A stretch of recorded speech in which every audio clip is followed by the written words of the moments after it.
I was sitting here thinking, okay, what am I going to do for the intro? And James just asked me, "So you got the intro saved?" And I'm like, yeah, but I didn't write it. Reason I didn't write it, out of anybody we've had on this podcast thus far, I have the greatest degree of context and life experience with this gentleman. We're about to sit down right here. And I met him because we were a few doors down from each other at UGA our freshman year. And that little happenstance happened to be dramatic in regards to its influence on my life. And I'd say that maybe more than anybody else I know in my life, this gentleman defines what it means to be a multi-talented individual, a renaissance man, if you will, whether it's athletics, whether it is music, artistry, whether it's business. This guy goes after what he wants, and he chases it ferociously, and he does so humbly. He does it without needing anybody else to pat him on the back. He does it because he felt like it, and I cease to be impressed with just how varied his pursuits are. Most recent in that lineup includes his foray and venture into real estate, which he has done a phenomenal job at. And I remember when he showed me just his plans on his notebook, and then when he took me to a meeting where he's closing all these deals and getting the checks. So it's been a phenomenal journey to watch as a friend and as an admirer. And without further ado, I want to welcome Keaton Mcneely to the podcast. How you doing, brother?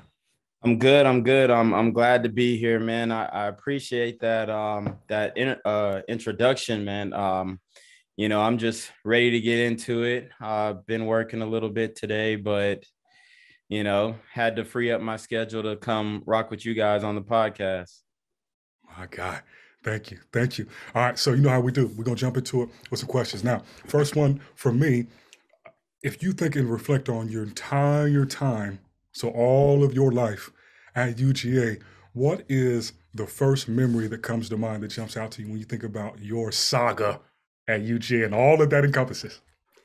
Um, it would definitely be something that involves the people that I met my first year, man. Living in those dorms at Creswell, it was just so monumental because the hallway that we were in was so diverse and everybody, made friends with each other and there weren't any major issues and we all pretty much stay connected to this day. So I would say that the biggest thing for me is just having that experience with all of those different types of people in the dorm room kind of inspired me and showed me their by me seeing their goals, it made me want to amp up my goals. That makes perfect sense. Cool. One for me before we get into, kind of what you're doing. The dollar amount, I don't need to know the activity or what time of your life it was. What is the largest dollar amount bag you've ever lost Oh in man. one sitting? In one sitting. Probably $110,000. Sheesh. Yeah. Okay. Yeah. It was bad. It was bad. But we bounced back. You know what I'm saying? It's all about growth. It's all about learning from your mistakes and understanding your strengths and your weaknesses. And when it comes to losing money in general, when you start getting money, you obviously know that it can be lost at any moment. And I think the biggest determinant of a man is how he bounces back from opposition, how he responds to adversity. And I wouldn't say that I'm the best at that, but I would say that I'm always going to bounce back. So, whatever it is that I'm doing, I'm going to make sure that at least I'm going to put in that effort to come back even stronger. That's why, there are a lot of guys who say, I know a lot of billionaires who say, "Hey, man, if I went broke today, I would probably want to kill myself or something like that. If I was poor, I wouldn't want to live." I think that understanding the ability to bounce back is major and a big testament in a man and understanding that you can pretty much come back from any pitfall in your life as long as you stay dedicated, stay consistent, and stay on the right path. Preaching, man. Wonderful Preaching. answer. Hell yeah, man. So with that, let's go ahead and jump into what it is you have going on today. Now, if you want, you can give the listeners a brief overview of kind of what other steps have been involved in you getting to this right here. But your venture has been many, but right now you're focused on RHP, Real Hungry Properties. So if you could just give the folks an overview and break down what it is that you've been doing. All right. So I am a real estate investor. I specialize in creative financing, whether it be wholesaling, lease options, purchasing and flipping, wholetailing. Subject to, there are so many different creative financing options when it comes to real estate. And I just kind of delved in and picked a certain niche in the real estate market, and I'm attacking that every day. What was it that led you to one, even knowing that it existed, and then what was it that convinced you out of all the options you have? Because for those who don't know, you also have a degree in business from the Terry School of Business at the University of Georgia. So you have a lot of options. There's a lot of things you could have done. So what was it that made the wholesaling or the creative financing and real estate appeal to you in such a way that you said, you know what, I believe it's a good time, a good opportunity for me to really go all in on this? Well, I definitely wanted to get into real estate since I was a kid. I always loved playing the game Monopoly, and right. And, I saw that there was an ability to get in without necessarily having an exorbitant amount of funds. What they call OPP, other people's money. You can leverage that and you can use it to build your own empire up. Those are my dogs, man. They barking at the deer in the backyard. But I think that when I first started out, I said, hey, I want to get into real estate. I want to have a rental. That was my main goal.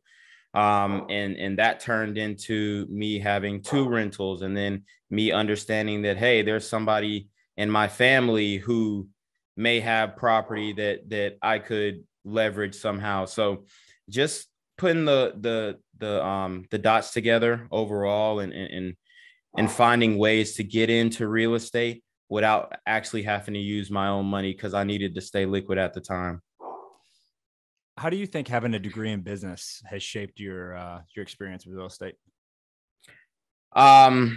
It showed me that you can't be taught how to grind. You can't be taught how to work hard. So there are many people who do have degrees, and oftentimes they take that degree so that they can get a job. Well, your upward mobility is sometimes limited in those jobs. Whereas if you're working for yourself, your upward mobility is based off of how hard you work. So I think there are 2 different people in the world, and there are people who have their mindset on,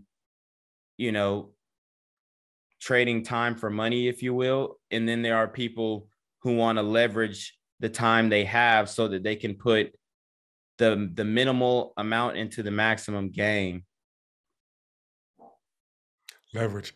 I'm glad you mentioned that point of leverage, because that's like a basic physics principle that if you can increase the leverage, you can increase what you're able to get out of it with minimal force and input. And when you explained to me for the first time the creative real estate, creative financing component of real estate, specifically the wholesaling, I'd never really heard about it before. And it was kind of wild to me. I'm like, okay, well, if this is an option for people, why don't more people do this? Mm-hmm. So why do you think more people don't do it? I think it has to do with just not having that information, not having that that knowledge. This is a strategy that people have been using since the beginning of time, right? In every different form, right? Like all of your major grocery stores buy from wholesalers, right? But the wholesalers, they buy it from somewhere else. Okay. So it's just the act of being a middleman. and creating a win-win for you and the homeowner.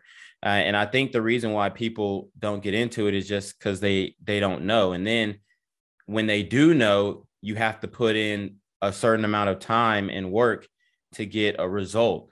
So it takes resources to understand that, right? And it takes having the knowledge. And thankfully, we live in an internet age where you can pretty much find out anything you want to find out on the internet. So I think if people would search out how to create their own thing rather than trying to work for a job and hop on somebody else's thing. And I'm not saying there's anything wrong with working for a job. I worked a job before I did this, like forever. And it was beneficial to me because I took advantage of that. But I just think the main reason why people aren't getting into it is because it's hard. Okay. Like, you have to talk to people. You have to have people skills. You have to go on appointments. You have to be on the phones, especially starting out, man. You're going to have to hit those phones. Like, I was hitting the phones every day. I was calling people. I had some friends who would come in there with me and we both be calling, and he would see progress, but he wouldn't see a deal. So, he quit basically. Right. And that's fine. He has a good job with a bank right now. But I think that it's about a hustle, and it's about an understanding of, it's a numbers game, and you have to have the ability to articulate yourself well enough to make something happen. People have to respect you to want to do business with you. In that pocket of wholesale real estate or the creative financing real estate, where's the biggest arbitrage?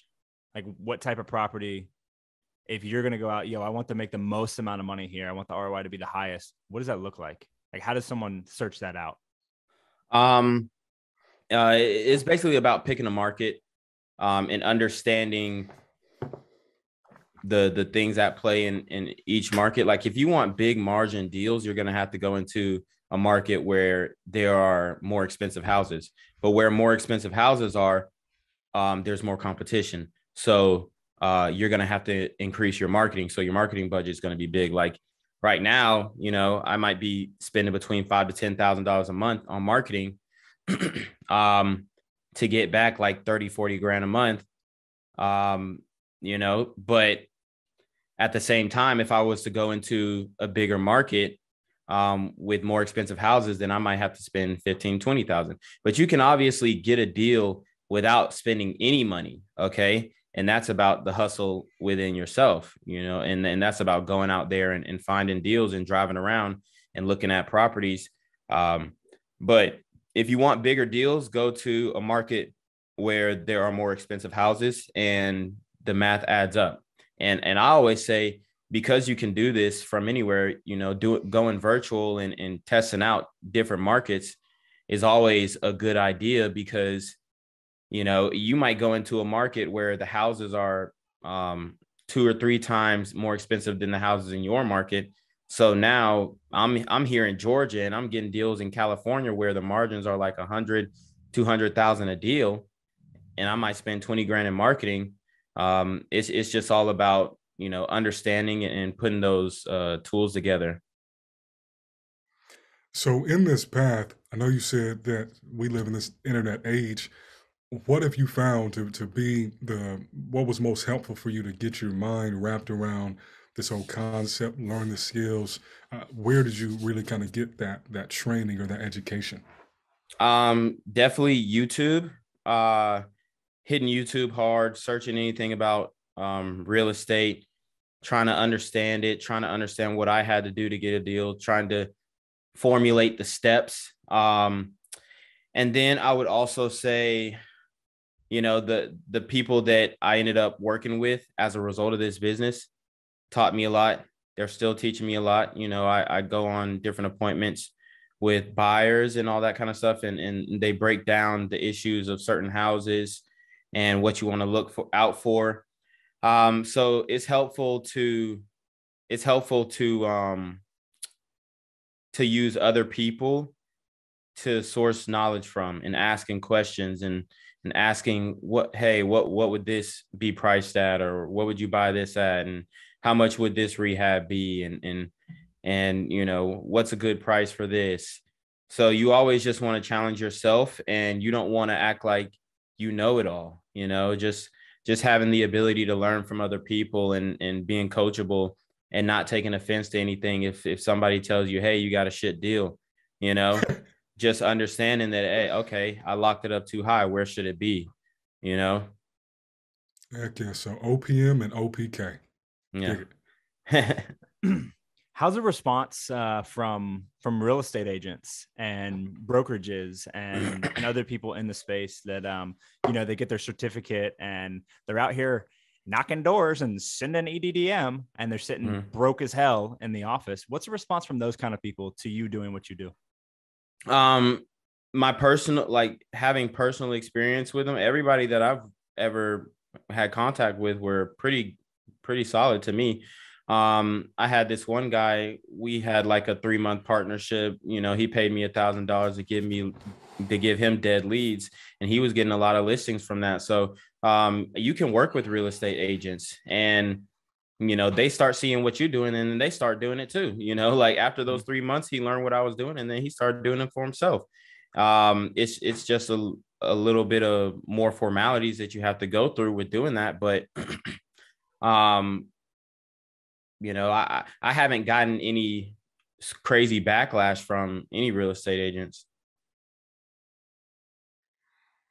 What is, having done this at this point, do you see there being any benefit to ever getting a realtor license at this stage? Or yeah, no, definitely. So that's what I'm going to be working on in 2022, and I think that it opens up a lot more doors for you, especially being able to get into different businesses by having that license. So I don't see anything wrong with having a license. You just have to give more disclosures to the seller. Like if you're calling the seller, you have to let them know you're an agent, and then you got to disclose in all your documents that you're an agent. So it's basically, the only difference is just disclosure, really. I don't see there being any crazy negative repercussions unless there's somebody who just says, oh, I don't work with agents. And that happens a lot too. I don't want to work with an agent, because they think you're going to screw them, because that's the reputation that some agents have built, you know? Kind of like used car salesman. Yeah. I don't want to talk to them. Yeah. Yeah. I mean, if you're working for a commission and not working for the seller, you know, man, I've had some appointments where I didn't get the deal, but I did a lot of work to help the seller. You know, that, I guess my craziest appointment was one time I went to this lady's house. I was trying to buy her mobile home, and it was like 3.5 acres on the mobile home. The mobile home was pretty dirty, pretty wrecked, but you know, probably like 30-40K rehab. And we were going to get it low, but I didn't get that deal. But I went by on the appointment, and her dogs got loosed.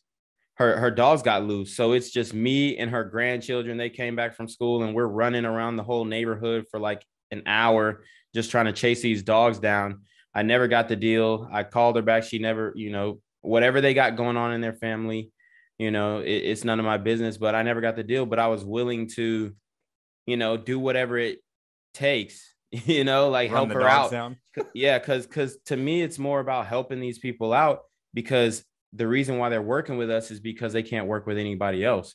Agents have rejected them because sometimes the house is just too bad for an agent to want to list.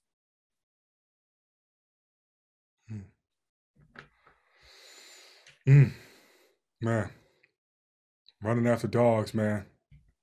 Power to you, bro. And those dogs were fast, and it was like 3 of them, and the kids were just like miles behind me. I was like running. I was probably like 100 yards in front of them, chasing these dogs down, and we ended up catching all 3. And the lady was in a wheelchair, so she wasn't even. She damn sure wasn't going to catch him. Yeah. Maybe they was just trying to get away from the mobile home. Maybe it was a poor living environment. Maybe you actually did the worst thing. You helped her, but you you damned the dog's fate. Yeah, I mean, I'm just yeah, the fucking dogs with they skirted though for real. you. Man, your training did well at UGA, man. It prepares you for that exact moment. Definitely. So you're doing this real estate stuff, but you also have some other things going on. So aside from the real estate, what are you most excited about? Where else do you put your time? Do you pour your time into when you're not working on these deals? So I also put my time into my car wash business that we have out there in Fort Valley, Georgia. We're actually starting to do a rehab on it, full renovation, and we got some things in the works. I don't want to reveal it yet, but once we get it up and running, it's going to be a lot of good things on the horizon with that. And then um, I'm doing a lot of YouTube content creation, just trying to spread awareness about current events and reviewing news articles. So, certain hobbies, obviously continuing to educate myself in real estate, obviously my fitness as well. And I'm looking to start a couple other businesses that I've done a little bit of research on and feel like could be lucrative for me,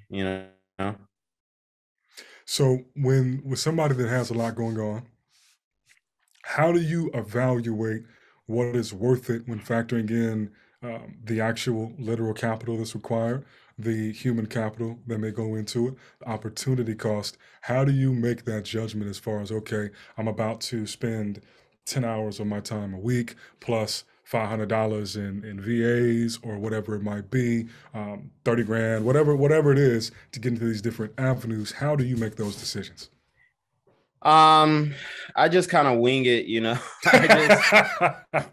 That's real. Yeah, I wake up, I know what I want to do. Whatever I can get done in the day, I get it done. I made sure that my real estate business doesn't take the majority of my time. So I'm able to put that money in there, and I got some people on my team who I really trust and they work really hard. So I'm able to trust them with the majority of the business, and pretty much it's automated. So I go to appointments and I pick up checks, and like the first 6 to 9 months, it was me on the phones every day, doing whatever to get a deal, driving for dollars. Now I got some other people that drive for me. So I pay them to drive for me and find more driving for dollars deals. And I pretty much got it down to where it's automated, and all I got to do is spend the money and pick up the checks. Good. No, you got it. I was just going to ask you, what was the process of getting VA set up, and how has that exponentially grown your businesses? Because I know you probably use them for more than one. Yeah. So at first I was using VAs for a lot of the content creation that I was doing, but it was getting a little too expensive. But VAs for real estate and that specific business, man, it's changed a lot. It's freed up my time. And how to go about procuring those is looking for VA hiring agencies. There are some really good ones out there. And there's some people who understand this business and understand your needs, and really want to see you succeed in a major way, and they help you out a lot. They pour into you. Now some of these programs aren't cheap, so you'll definitely need some capital, but you'll also see results. Now, at any point, have you asked yourself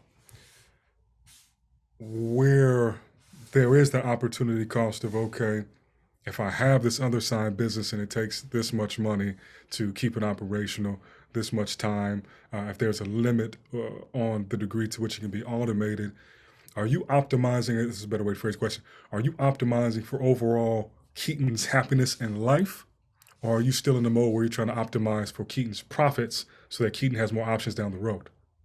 So I'm definitely trying to make the most money in a short amount of time, to get to that financial freedom point. And you know, what that looks like to me is different from what that looks like to others. But I'm trying to grow this thing, and a lot of the time that I have to put into it is more time that I like things that I enjoy doing. Like I like looking and breaking down deals and making videos for my VAs to keep pouring into them and teaching them just as much as I know about the business. You know, we do team meetings 3 times a week, and we discuss how the business is going, and then I also teach them new skills, teach them new ways to find deals. So um, you know, I like doing things like that. Um, so that's pretty much when it comes to my time. It's not even that going harder in the business would, I guess, take away from happiness. It would just make me realize how much bigger I can grow it.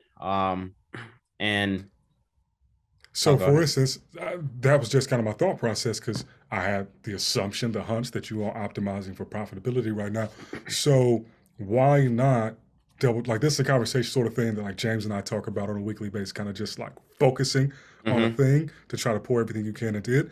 So, do you not think it's ever become or could become detrimental pulling yourself between brick and mortar businesses like your car wash, between making content on YouTube, which I know you're doing your thing, but it probably doesn't bring in the same kind of money that the real estate Mm-hmm. does. Why not just focus on real estate for a while?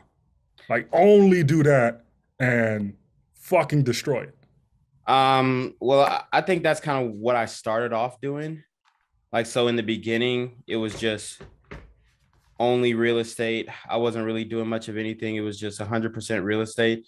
But I think there also comes to a point where you really can't do more. You know, like if you got agents who are dialing the phones and they're making 5,000 calls a week, you can't compete with that yourself.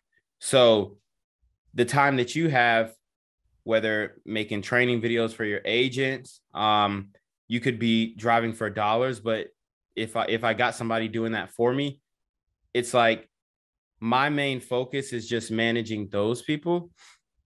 So I think it's like when you think about it, you try and figure out what else you can be doing. And to me, that would be pouring more money into the business. But pouring more money into the business will make it so that it's even more automated. You see what I'm saying? So And like that's why I'm asking why you haven't done that. well, I mean, it's pretty much like that. Honestly, I could not do anything. I don't. Like I meet with my agents 3 days a week, and I don't have to do that, but it's something I do to coach them up and keep them on point. Um, so it's like I'm trying to think of other things that I can do besides educating myself more. You Yeah. know, like I'm really because I'm I'm really just giving you a hard time because sometimes James tells me I'm like too softball on people when we I interview. I feel what you So mean though. I feel what you mean though, because it's like, am I could I be when I'm doing this and when I'm doing that, could I be doing just 100% real estate? But a lot of these things do take time. So, and the I'm market is only so big. And I fully get it. And if you've kind of targeted where your budget allocation makes sense to not literally be spending 99% of your net revenue to pour right back in the business, which may not be totally logical or yeah. feasible. So yeah, I was really just trying to pull Like in that there's thread. some things that I could do, like pay for a course or pay for coaching or something like that. But It's probably telling also, you more of the same. it kinda, it's like you're paying for the connections. You see what I'm saying? Hmm. So am I at that point yet where I want to spend $10,000 just to be connected to some guy who's doing $1 million a month? Maybe, you know, but it's more of a money thing than a time thing. You see what I'm saying? Mm-hmm. Definitely. Because I guess making that investment would free up more time for me if the bang is for the buck. You know what I'm saying? Like if you pay that 10 or you know what I'm saying? If you pay that 10K and you're really getting, okay, boom, I was here and now I'm here. Mm-hmm. So I have been considering paying for the course, but then I also, you know, the people that I learned it from, you can pretty much learn everything that you need to know straight up online. Mm-hmm. And, you know, I may put a course together myself, but it's not going to be priced super crazy because, you know, I'm just selling free information. And I didn't make it up. Oh, Jay said, hold up. Hold on. Give him some perspective, Jay. Stop with all that, because look, what is the difference between, and I'm not asking you to divulge any kind of tax information or where you're at monthly, but like, what is the difference in what your daily habits look like today and what you're making to what it would look like for you to make $500K a month or $1 million a month or $1 million a year, so $100K a month? Like, you are very open, at least in small part, on your social about when you're closing checks and what those size of deals are. What is the difference between your habits today and your habits to get to 100K every 4 weeks? 13 billing cycles in the year with 52 weeks, 100K, that's $1.3 million. Like, what habits have to change? You got to stop clapping cheeks. Do we have to stop, doing car wash stuff? Do we have to automate more? Like, in your mind, what's going to level you up? Because you're poised. Absolutely. 100%. Right. Are you just playing too small of a game for where you're actually at with your capabilities? Okay. So no, really, I love that question. To amp it up. Yeah, it would probably take me being on the phones too. Me trying to schedule. Okay, I'm gonna drive for dollars too. I'm gonna get on the phones too. I'm gonna call agents too. I'm gonna do for sale by owner too. But I think that would, I think it would definitely be beneficial in growing it. But mainly it would just be like, okay, why would I do that if I can just hire somebody else to do that? And just because it's pretty much, I'm still trading time for money. You see what I'm saying? So totally hear you. I would rather just pay somebody to do that, which I'm about to bring on some more people once this next check clears. Like, every time I clear a check, I'm bringing on another person to basically replace things that I was doing, Oh, yeah, totally hear that. So what's your most valuable skill? My most valuable skill is getting in front of people, man. I think like when my agents, they get me appointments all the time. I probably go 3 to 5 appointments a week. And once I get in front of people, we have a good vibe, and we're closing 50% of those deals that we do appointments on. Okay, so what I'm hearing is your most valuable skill is sales, like in-person sales. Okay. Is there not a way for you to ramp up or exponentially grow what you're doing outside of you just doing 5,000 phone calls a week to get your face in front of more people?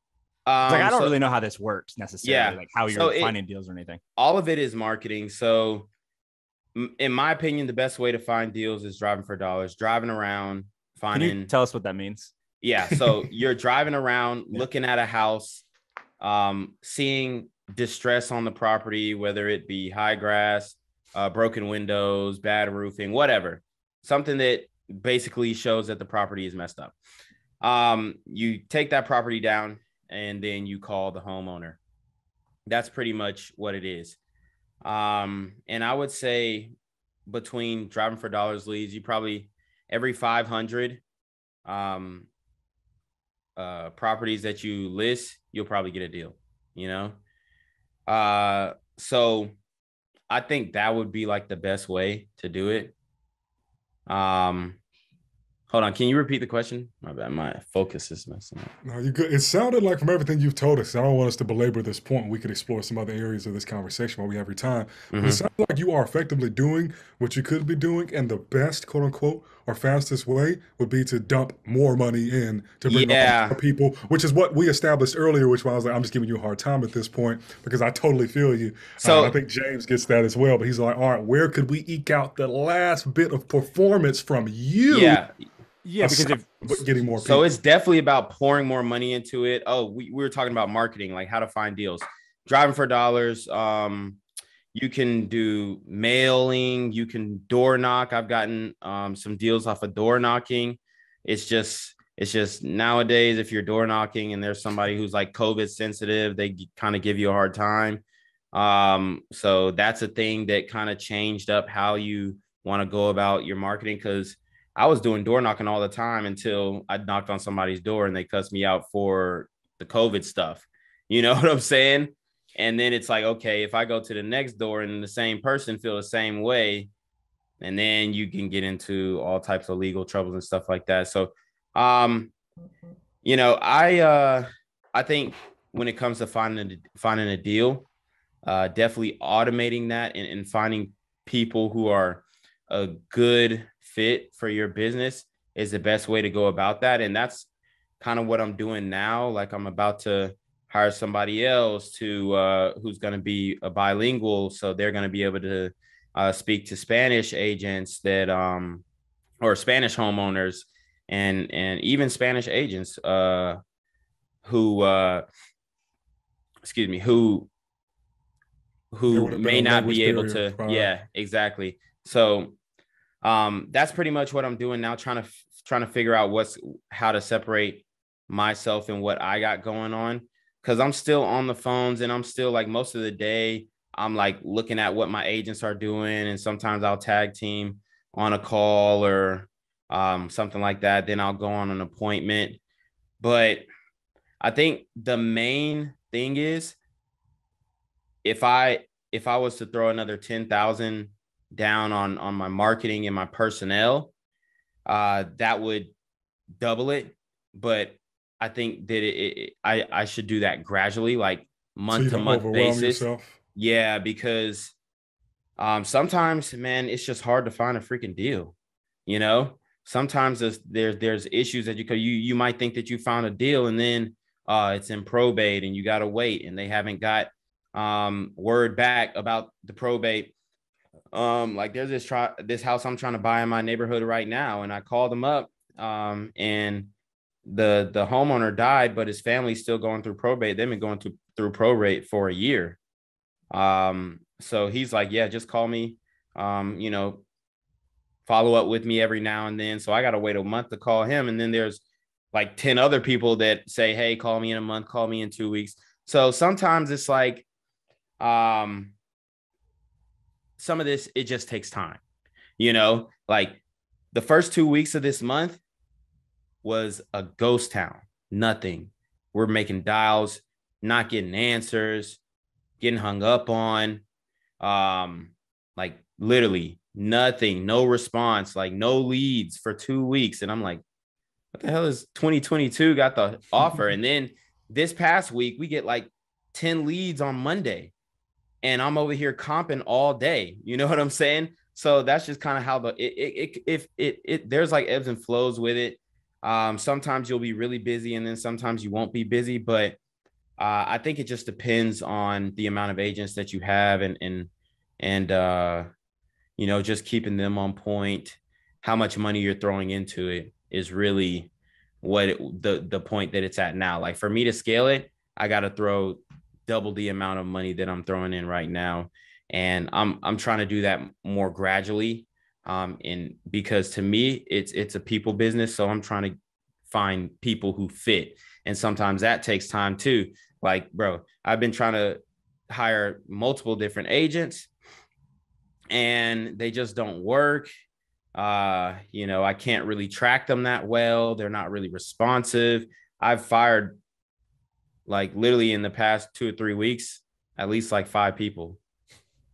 So, and that takes time to do those interviews and all that kind of stuff. So I don't know. And that kind of gets annoying too, where you have a really great interview and they know everything to say and they're answering all the questions right. And then you put them on the phone and you can't tell if they're getting calls, or you can't tell if they're online and they're not being responsive. So there's just different issues that come up that I've been trying to deal with. And that takes time. And then that takes like that mental fortitude of, okay, am I just bad at hiring? Do I need to find somebody who's good at hiring? Because I'm bringing these people on and they're interviewing really well, but then when I'm having my weekly team meetings, they're not showing up to the meetings, or they're showing up late, or they're not doing the tasks that I assign for them throughout the week. So it's just different things that you got to manage.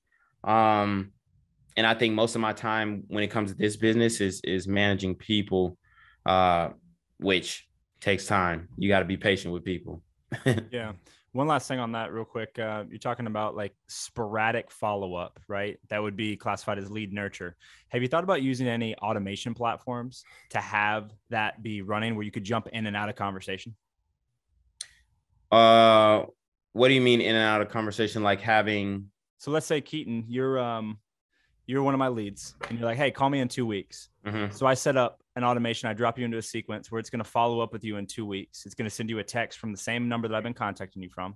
Mm-hmm. And then when they respond, I can jump in with my actual manual fingers and respond. If they don't respond, then it has a follow-up sequence every 7 to 14. Oh yeah. Yeah. So we have that built into our dialer. Mm-hmm. So basically my agents do most of the follow-ups because I like to keep it first point of contact and then, refer you to upper management. That's kind of the sales scheme that I have, and it works pretty well. Most of the time I never speak to the sellers.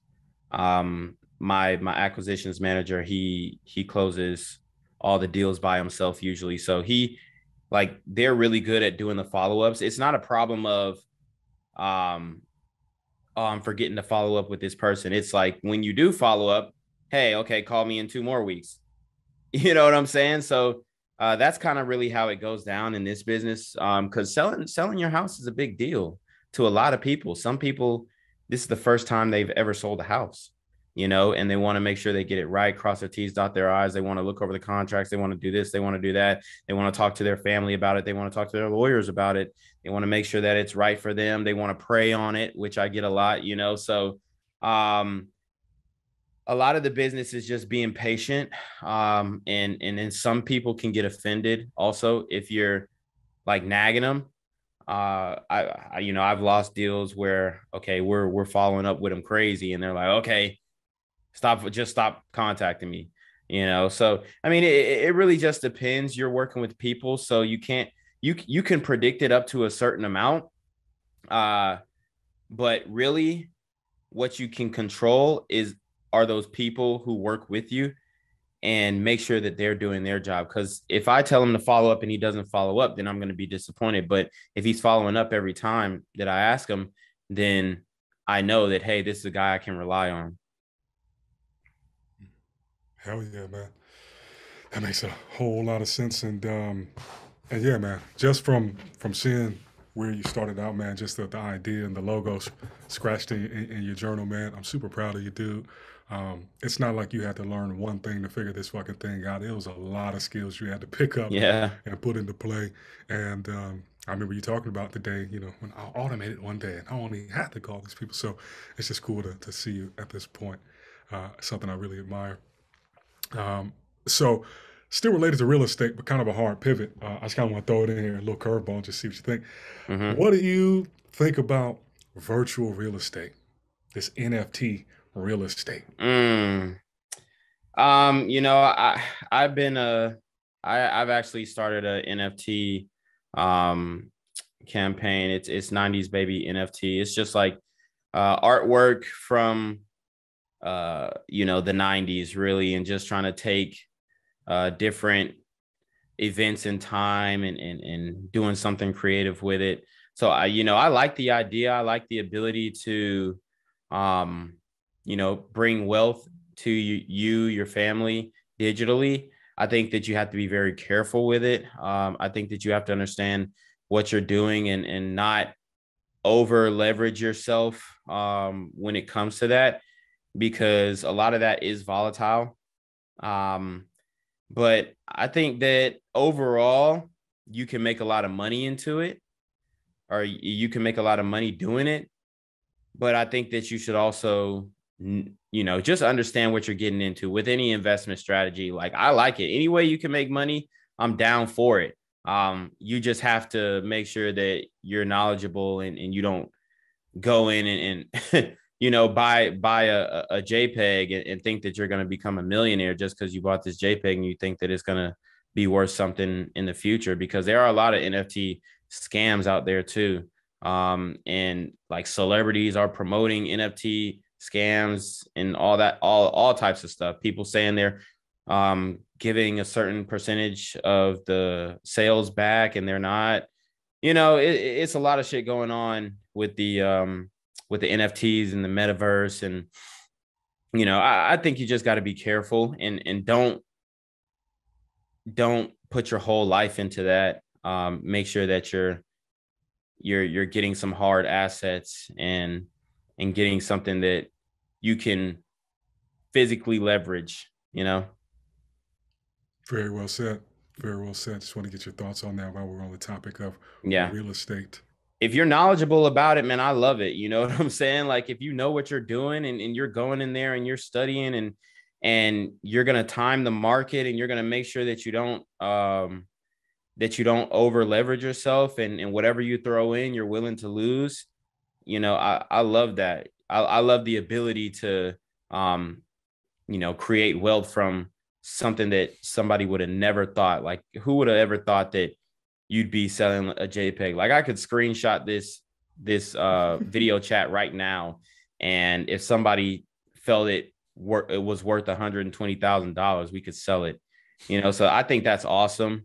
I just would caution anybody going into it to research and understand what projects you're getting behind, and don't just go into a project just because your favorite celebrity said, hey, this is a project that I'm investing into, because 9 times out of 10, they're getting paid to sponsor that and they're not invested a dime into it.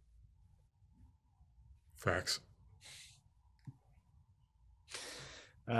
Cool. Let's transition into your brick and mortar. So the car wash, man. How have you seen the ebbs and flows with COVID, with the sensitivity, with you having employees? Like, how, I know that's probably completely different than your real estate. Like, can you walk me through your mindset in buying that, in the acquisition of it, and then, kind of what you like future plans, not roll out anything that's under wraps, but just kind of conceptually. So with the car wash, it's basically just business hacking. So we acquired 2 car wash. One of them we sold. The one that we bought in Macon, we sold. It was 2 of my friends rather. We all 3 went in on it.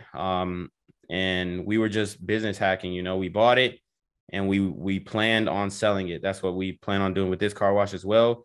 We want to make sure that it's up and running and profitable for a year or 2 and sell it, because that's how you build wealth, by taking a business, making it profitable, and then handing it off and making and watching somebody else make it even bigger. But the way we acquired it is it's a pretty funny story. The car wash is in Fort Valley. It's a pretty hood area. A lot of drugs, a lot of crime, right by a liquor store. So there's a lot of foot traffic. There was a guy who was managing it, and the people in Fort Valley felt like he was a racist dude. So they pretty much every chance they could get did something to like disrespect the property, is all I'll say, because we got a lot of film of some crazy stuff going down. But basically, he was tired of it. He was tired of managing the property. He was tired of managing the people around the area, and he was ready to sell it. So we bought it from him. He left everything behind, left all the equipment. We got that equipment installed, and now we just got it uninstalled to install some newer equipment. We're throwing in $25,000 to renovate the property. And pretty much, up until December, I was going down there once a month, collecting the change, depositing it into the bank account, building business credit and whatnot, so that we could get a loan for the rehab.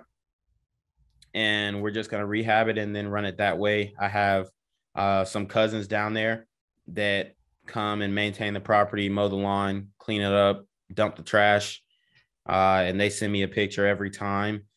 So most of that is pretty much automated. I only had to go down there once a week and pick up the money, and get a free car wash. Hell yeah, man. Hell yeah. Well, James, anything else you want to dive into? Y'all can keep going, but I hear baby crying, so I'm gonna have to wrap it up here in a second. Okay. I think we kind of dove into some things. There's no sense in just dragging it on. The same conversation going over. I mean, we will definitely have you back if there's something else we want to unpack. Oh yeah, for sure. Yeah. Any last thoughts, Keaton? I appreciate you guys having me on, man. I love what you guys are doing here. And, whenever y'all want me back, I'm definitely down. Blessings. Hell yeah, man. We'll definitely do it. If you could, let the people know of any and everything you want them to know about, how they can follow you, get in contact with you if they're trying to sell a home, all that good stuff. All right. So you can check me out on Real Hungry Properties Investing on Instagram, The Hungry Investor on YouTube. And you can hit me up there if you want to do a joint venture on a deal, or if you just, want to ask some questions to get your foot in the door. But yeah, that's pretty much it. Okay. I was waiting to hear a Spotify link, but all right. Keep those lives separate. I hear you. Hell yeah, man. Well, thank you again for doing this, man. Much love, bro. And we will holler at you soon, man. Cheers. All right. Appreciate you guys having me on. Thank you, my man.